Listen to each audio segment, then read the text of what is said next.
(2022년 7월 26일) 큐티 말씀입니다. 출애굽기 5장 1절로 21절입니다.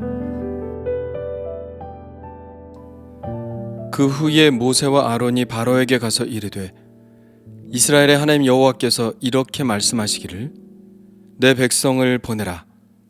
그러면 그들이 광야에서 내 앞에 절기를 지킬 것이니라 하셨나이다. 바로가 이르되, 여호와가 누구이기에 내가 그의 목소리를 듣고 이스라엘을 보내겠느냐? 나는 여호와를 알지 못하니 이스라엘을 보내지 아니하리라. 그들이 이르되, 히브리인의 하나님이 우리에게 나타나셨은즉 우리가 광야로 사흘 길쯤 가서 우리 하나님 여호와께 제사를 드리려 하오니 가도록 허락하소서. 여호와께서 전염병이나 칼로 우리를 치실까 두려워하나이다. 애굽 왕이 그들에게 이르되, 모세와 아론아, 너희가 어찌하여 백성의 노역을 쉬게 하려느냐? 가서 너희의 노역이나 하라. 바로가 또 이르되, 이제 이 땅의 백성이 많아졌거늘 너희가 그들로 노역을 쉬게 하는도다 하고, 바로가 그날의 백성의 감독들과 기록원들에게 명령하여 이르되, 너희는 백성에게 다시는 벽돌에 쓸 짚을 전과 같이 주지 말고 그들이 가서 스스로 짚을 줍게 하라. 또 그들이 전에 만든 벽돌 수효대로 그들에게 만들게 하고 감하지 말라. 그들이 게으름으로 소리질러 이르기를, 우리가 가서 우리 하나님께 제사를 드리자 하나니 그 사람들의 노동을 무겁게 함으로 수고롭게 하여 그들로 거짓말을 듣지 않게 하라. 백성의 감독들과 기록원들이 나가서 백성에게 말하여 이르되, 바로가 이렇게 말하기를, 내가 너희에게 짚을 주지 아니하리니 너희는 짚을 찾을 곳으로 가서 주우라. 그러나 너희 일은 조금도 감하지 아니하리라 하셨느니라. 백성이 애굽 온 땅에 흩어져 곡초 구루터기를 거두어다가 짚을 대신하니 감독들이 그들을 독촉하여 이르되, 너희는 짚이 있을 때와 같이 그 날의 일을 그 날에 마치라 하며, 바로의 감독들이 자기들이 세운 바 이스라엘 자손의 기록원들을 때리며 이르되, 너희가 어찌하여 어제와 오늘에 만드는 벽돌의 수요를 전과 같이 채우지 아니하였느냐 하니라. 이스라엘 자손의 기록원들이 가서 바로에게 호소하여 이르되, 왕은 어찌하여 당신의 종들에게 이같이 하시나이까? 당신의 종들에게 짚을 주지 아니하고 그들이 우리에게 벽돌을 만들라 하나이다. 당신의 종들이 매를 맞사오니 이는 당신의 백성의 죄니이다. 바로가 이르되, 너희가 게으르다 게으르다. 그러므로 너희가 이르기를, 우리가 가서 여호와께 제사를 드리자 하는도다. 이제 가서 일하라. 짚은 너희에게 주지 않을지라도 벽돌은 너희가 수량대로 바칠지니라. 기록하는 일을 맡은 이스라엘 자손들이 너희가 매일 만드는 벽돌을 조금도 감하지 못하리라 함을 듣고 화가 몸에 미친 줄 알고, 그들이 바로를 떠나 나올 때에 모세와 아론이 길에 서 있는 것을 보고 그들에게 이르되, 너희가 우리를 바로의 눈과 그의 신하의 눈에 미운 것이 되게 하고 그들의 손에 칼을 주어 우리를 죽이게 하는도다. 여호와는 너희를 살피시고 판단하시기를 원하노라. 아멘.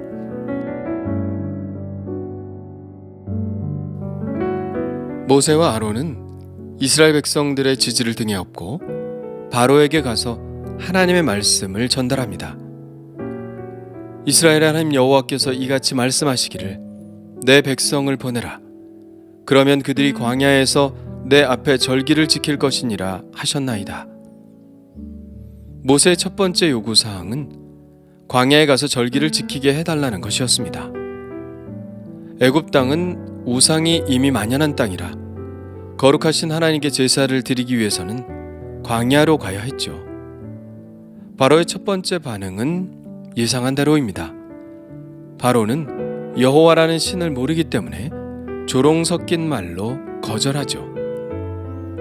여호와가 누구이기에 내가 그의 목소리를 듣고 이스라엘을 보내겠느냐? 나는 여호와를 알지 못하니 이스라엘을 보내지 아니하리라. 그래서 이번에는 앞의 요구사항을 좀 더 풀어서 이야기합니다. 히브리인의 하나님이 우리에게 나타나셨은즉 우리가 광야로 사흘길쯤 가서 우리 하나님 여호와께 제사를 드리려 하오니 가도록 허락하소서. 여호와께서 전염병이나 칼로 우리를 치실까 두려워하나이다. 먼저 하나님에 대한 소개를 합니다. 여호와 하나님은 히브리인의 신이고 이 신이 친히 나타나셔서 이 명령을 하셨다는 것이죠. 막연히 광야라 하지 않고 사흘길쯤 가서 제사를 드리려 한다고 말합니다. 그리고 한 가지를 덧붙이는데 그렇게 하지 않을 경우 닥칠 우려를 이야기하죠. 만일 그들이 하나님께 순종하지 않으면 하나님은 전염병이나 칼로 자신들을 칠 수도 있다는 것입니다. 이 우려는 이스라엘만의 우려는 아니죠. 이 일을 허락하지 않는 바로와 그 백성에게도 화가 임할 것입니다. 바로는 노예들이 일이 고되니 스트라이크를 일으키려는 것이라고 생각했습니다. 사흘길이면 왔다 갔다 6일이고 보통 절기는 1주나 2주가 걸려 지키는 것이니 최소 3주, 길면 한 달 동안 공사가 중단되어야 할 것입니다. 그러니 하나님에 대한 이해가 전혀 없고 공사를 밀어붙여야 하는 바로의 입장에서는 허락할 수가 없는 것이죠. 그래서 이렇게 말합니다. 모세와 아론아, 너희가 어찌하여 백성의 노역을 쉬게 하려느냐? 가서 너희의 노역이나 하라.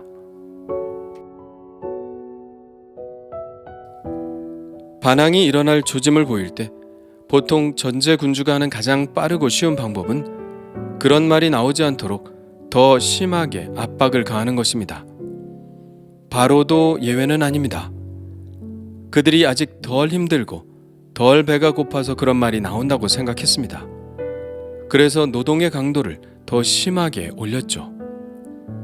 하루에 벽돌을 만드는 숫자는 감해주지 않은 채 벽돌에 쓸 짐마저 스스로 마련하게 한 것이죠. 그들이 이렇게 더 힘들게 노동해야 한다는 사실을 느끼게 되면 더 이상 모세와 아론이 하는 거짓말을 듣지 않게 될 것이라고 예상한 것입니다. 실제로 이 일이 실행되자 노동의 강도는 더 세졌고 하루에 만들어야 하는 벽돌의 숫자를 맞추지 못했습니다.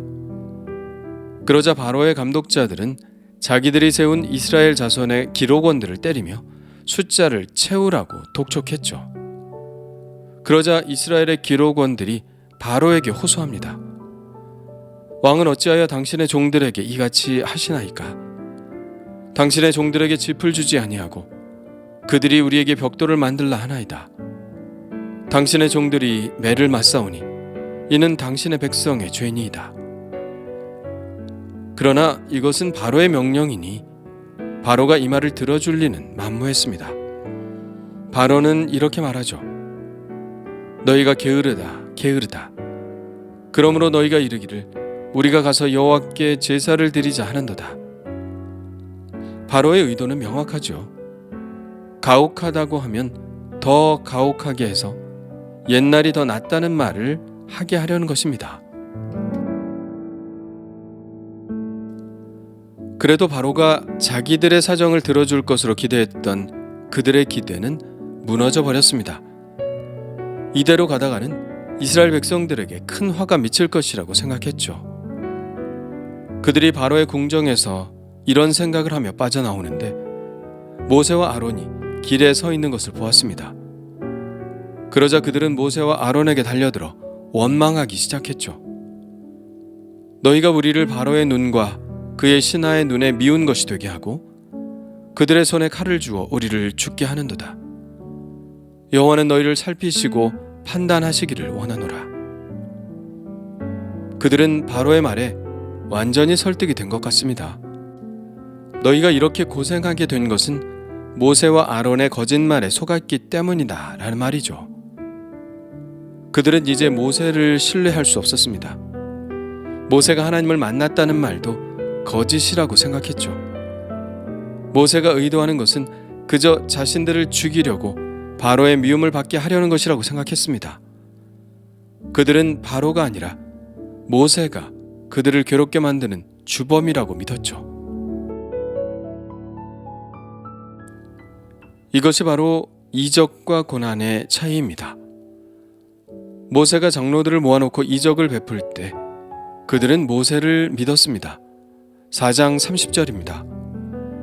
아론이 여호와께서 모세에게 이르신 모든 말씀을 전하고 그 백성 앞에서 이적을 행하니 백성이 믿으며 여호와께서 이스라엘 자손을 찾으시고 그들의 고난을 살피셨다 함을 듣고 머리 숙여 경배하였더라.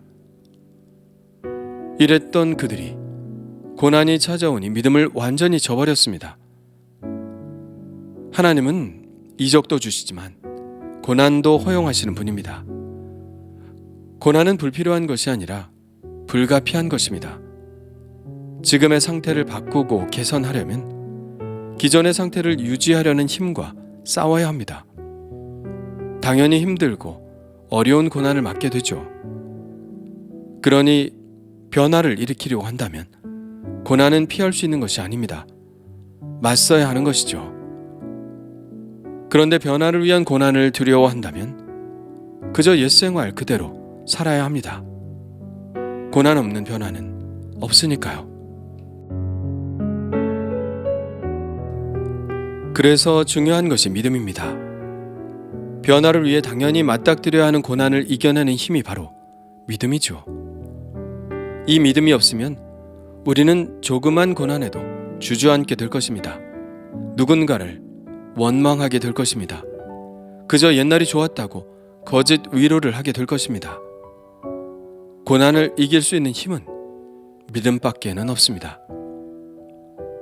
혹 지금 고난을 받고 있나요? 지금 나에게 닥쳐온 고난 때문에 믿음이 약해지지는 않았나요? 고난 때문에 더 좋은 변화된 미래를 포기하고 있는 것은 아닌가요? 오늘 이 믿음의 고삐를 굳게 잡아보기를 권합니다.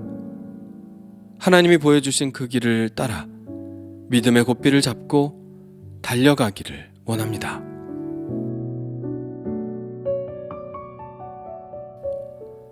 주님 감사합니다. 하나님이 원하시는 변화를 위한 도전을 멈추지 않게 하옵소서. 생각보다 저항이 더 심할 수 있습니다. 그러나 저항 때문에 꿈을 포기하지 않게 하여 주옵소서. 주님은 고난을 피하지 않으셨습니다. 그 주님을 따르기 원합니다. 십자가를 지고 가다 뒤를 돌아보지 않게 하여 주옵소서. 오직 골고다 그 끝 승리의 언덕을 향하여 걸어가게 하여 주옵소서. 예수님의 이름으로 기도합니다. 아멘.